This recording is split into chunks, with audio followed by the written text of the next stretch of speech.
Hi everyone, welcome back to another video from Wake&Tech.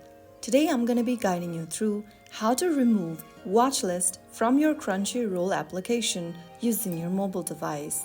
So in order to do that, first of all, launch the Crunchyroll app on your mobile device and log in if you're not already.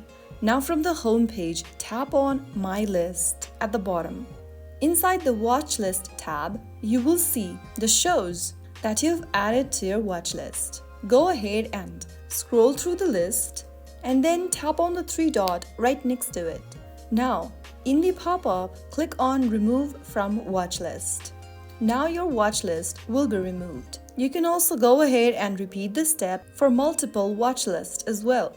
And that's it. You have successfully removed the show from your Crunchyroll watch list. Now your list stays clean and only shows what you actually want to watch. If this tutorial helped you, don't forget to like, share and subscribe for more useful tips. I'll see you in the next video. Thank you for watching.